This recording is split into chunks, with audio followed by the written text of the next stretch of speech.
अस्सलाम वालेकुम नाज़रीन, आज हम डिस्कस करेंगे कि अगर वर्क प्लेस के ऊपर आपका बॉस कोई गलत डिमांड करे तो क्या करना चाहिए। अगर आप किसी जगह किसी दफ्तर या तालीमी इदारे में नौकरी कर रही हैं और कुछ अरसे बाद आपको अपने बॉस की जानिब से कुछ ऐसी डिमांड्स सामने आती हैं जो आपको नौकरी के इंटरव्यू के वक्त नहीं बताई गई थी, तो ऐसी सूरत हाल में क्या करना चाहिए। अगर आपकी तनख्वाह माकूल है और बज़ाहिर आप नौकरी नहीं छोड़ना चाहती, लेकिन कुछ अरसे में आप अपने बॉस का बदला हुआ रवैया महसूस कर रही हैं या वो कोई ऐसी ख्वाहिशात का बरमला इजहार कर रहा है जिसके लिए आप अनकंफर्टेबल हो रही हैं, तो क्या आपको नौकरी छोड़ देनी चाहिए? क्या बॉस की डिमांड्स मान लेनी चाहिए या लोगों को बताना चाहिए? ये सूरत हाल आजकल बहुत सी जगहों पर रूनुमा हो रही है। इस सूरत हाल से जब भी कोई लड़की या खातून गुजरती है तो वो सोचती है अपनी फैमिली के बारे में जिसको वो सपोर्ट कर रही होती है, अपने छोटे बच्चों और निकम्मे शौहर के बारे में, या अपनी आने वाली माकूल तनख्वाह के बारे में, और ये कि नौकरी छोड़ दी तो लोग क्या कहेंगे।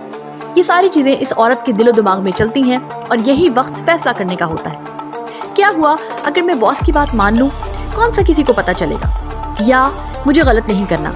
मैं बड़े वसूख से ये बात कर रही हूँ कि 90% ख़वातीन पहले ऑप्शन पे क्लिक करती हैं। अब देखना ये है कि बॉस की जानिब से क्या डिमांड है।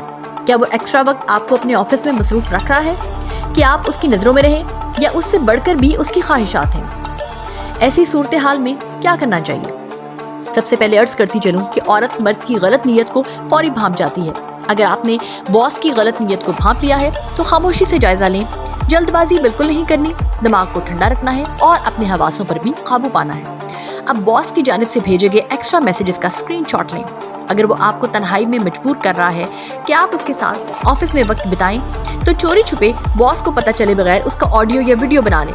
ऑडियो या वीडियो बनाते वक्त जल्दबाजी हरगिज नहीं करनी और बॉस के कहे गए जुमले सवालिया अंदाज में पूछने हैं कि आपका क्या मतलब है, या आप ये डिमांड चाह रहे हैं। अब वीडियो आपके पास है या स्क्रीनशॉट, आप एहतियात के साथ इन दोनों को इस्तेमाल कर सकती हैं, लेकिन मेरा ज़ाती मशवरा ये होगा कि नौकरी छोड़ना ज़्यादा बेहतर है। वो क्यों? क्योंकि ज़्यादातर ऐसी जगहों पर खराट किस्म के मर्द होते हैं जिनकी पहुंच काफ़ी दूर तक होती है, इसलिए वो धड़ल्ले से इस किस्म की हरकत करते हैं। ऐसी जगहों पर जान जाने का भी अंदेशा होता है, लिहाजा मसलहत का दामन हाथ से नहीं छोड़ना। याद रखें और यकीन रखें कि रिस्क अल्लाह नहीं देना है और अल्लाह ऐसी सिचुएशंस को सामने लाकर बंदे का इम्तिहान लेता है। बॉस क्यों आपसे नाजायज़ डिमांड कर रहा है? यहाँ अल्लाह आपका इम्तिहान लेना चाह रहा है कि आप कितने पानी में हैं। ऐसी ही जगहों पर बहुत सी लड़कियां फिसल जाती हैं और अपना ईमान बेच देती हैं महज चंद रुपयों की खातिर। शेक्सपियर ने कहा था, when character is lost everything is lost.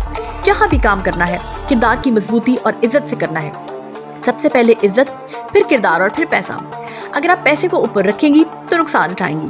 पैसा कमाना बिल्कुल जरूरी है, लेकिन इज्जत के साथ। तो ये तो थी हमारी आज की वीडियो। उम्मीद है वीडियो आपको पसंद आई होगी।